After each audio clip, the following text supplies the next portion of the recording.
Você sabe fazer um esboço? Ou melhor, sabe o que é um esboço? Eu sou Alexandra Trintin e esse é mais um Descomplicando.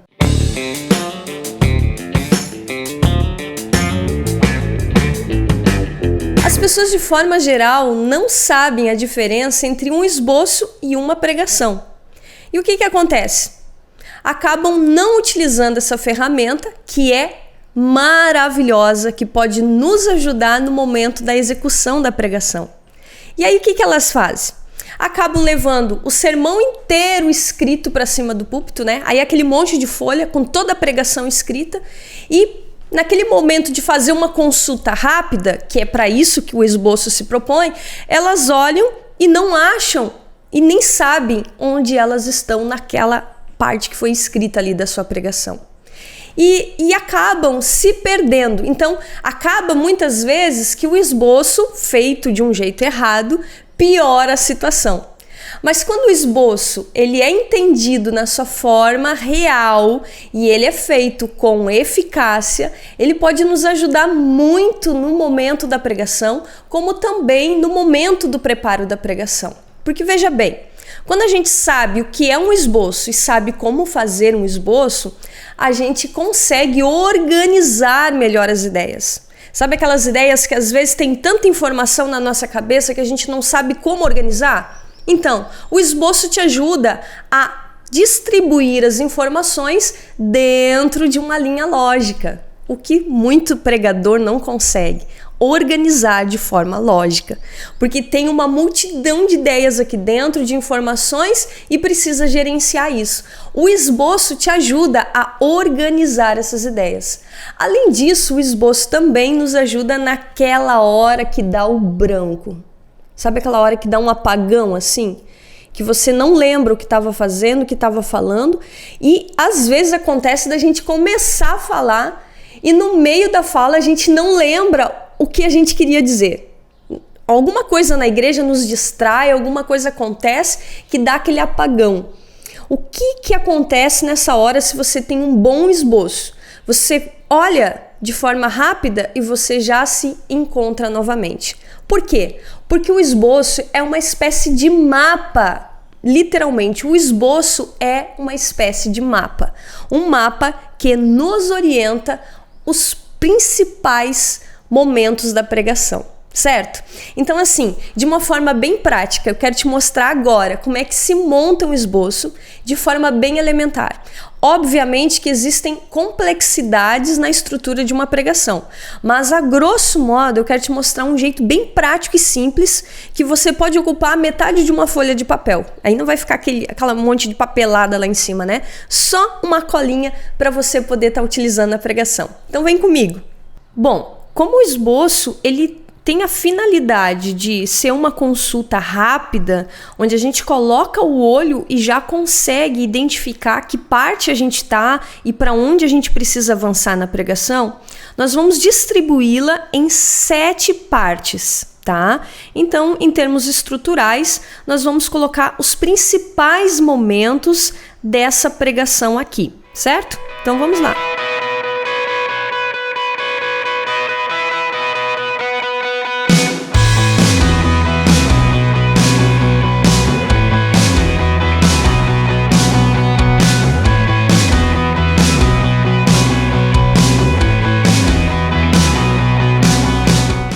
Bom, o primeiro item é o texto, e o texto é a passagem bíblica, literalmente.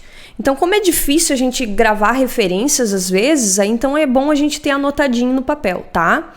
O tema é a ideia central da minha pregação com base nesse texto, nessa passagem. Então, o tema é a ideia central, certo? A necessidade é um item novo que nem todo mundo costuma usar, ok? Mas na Nova Homilética a gente costuma falar muito sobre ela, que é qual necessidade do meu ouvinte eu vou estar atendendo com base na pregação. Então, a necessidade a gente pode dizer que é qual problema eu estarei sanando com base na pregação e orientando o meu ouvinte. Então, a necessidade seria o problema que essa pessoa pode vir a ter. A introdução é mais conhecida, né? É aquele momento da pregação que a gente chama atenção para aquilo que será falado. Agora, eu quero dar uma dica preciosíssima da introdução. Fale algo do cotidiano. A chamada de atenção, ela se dá quando falamos algo do cotidiano da pessoa. Então, pode ser uma história, pode ser uma notícia, pode ser algo do dia a dia, ok? O desenvolvimento é a exploração do texto.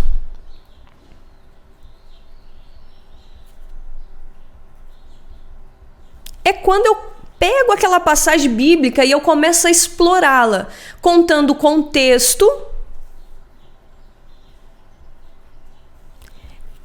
contando alguma aplicação dela e alguma orientação. O que seria isso?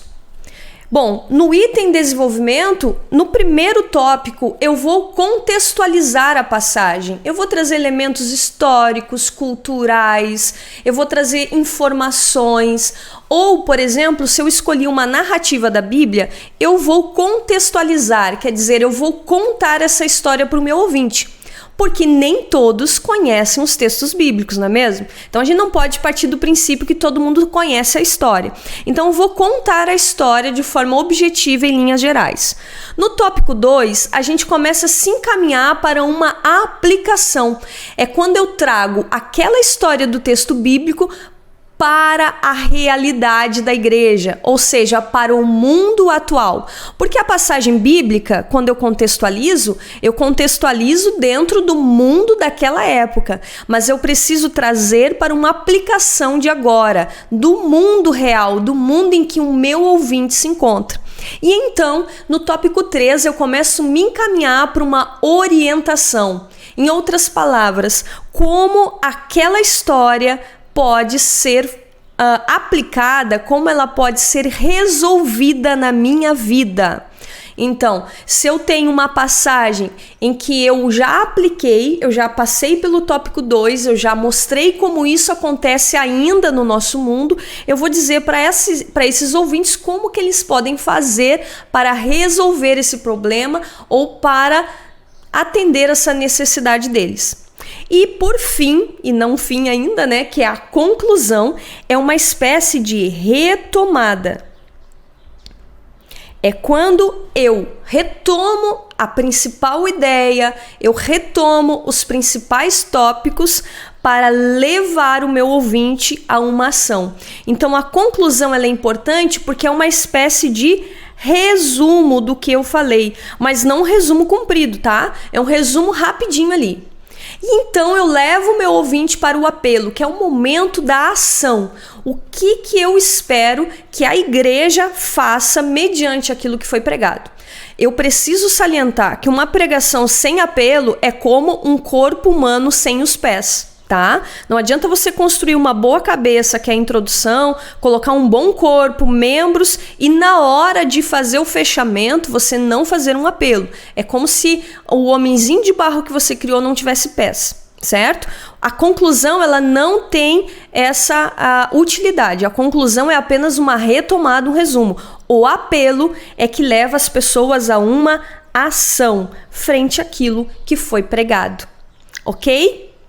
A parte conceitual vocês já entenderam, certo? Eu escolhi uma passagem bíblica para mostrar na prática como que a gente pode montar uma pregação com base nessa estrutura, ok? Então assim, peguei um clássico, tá? Que é a passagem de Davi e Golias. Então, 1 Samuel, capítulo 17, do 1 ao 58. Todo mundo conhece a história. Beleza. Gente, não reparem na letra, tá? Ai, a letra não, é medonha. Bom, eu escolhi ali 1 Samuel, capítulo 17. Então, assim, qual que vai ser a ideia que eu vou tirar dessa pregação? Eu posso pegar várias perspectivas e todas elas serão legítimas, tá? Desde que não fuja da Bíblia. Mas eu escolhi o seguinte, que devemos ouvir apenas a voz de Deus. Então, o meu tema é a voz de Deus. Ok. O meu tema é a voz de Deus. Com base nesse tema, eu preciso me perguntar qual o problema da igreja eu estarei resolvendo com esse tema. no caso aqui, é a dificuldade de lidar com a opinião alheia.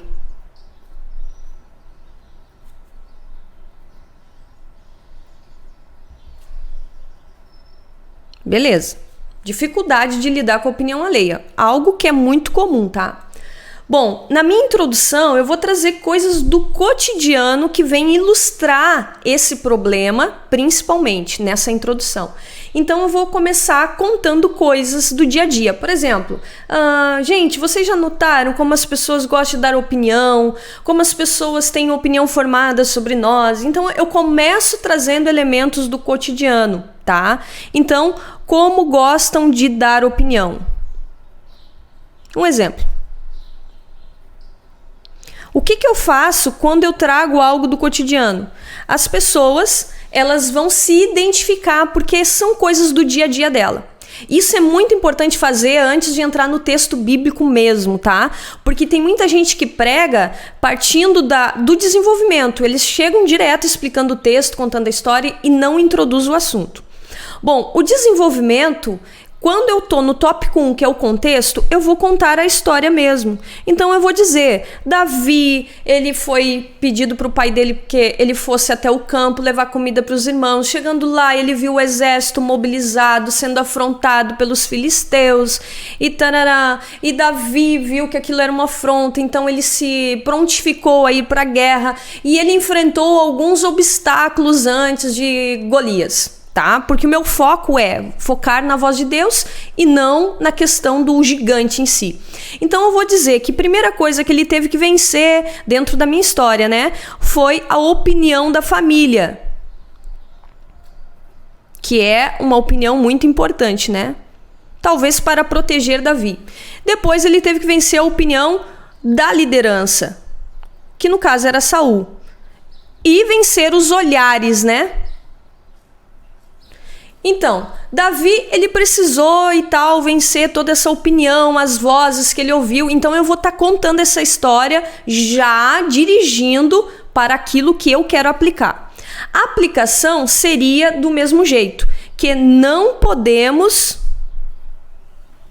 ouvir o homem. Bom, agora eu faço uma aplicação aqui. Não podemos ouvir o homem.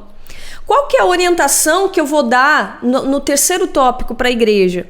Eu vou dizer como que elas conseguem, como que a igreja consegue focar na voz de Deus, focalizar na voz de Deus e não ouvir a voz do homem. Bom, em primeiro lugar, lendo a Bíblia. Orando. E aí a lista é grande, né?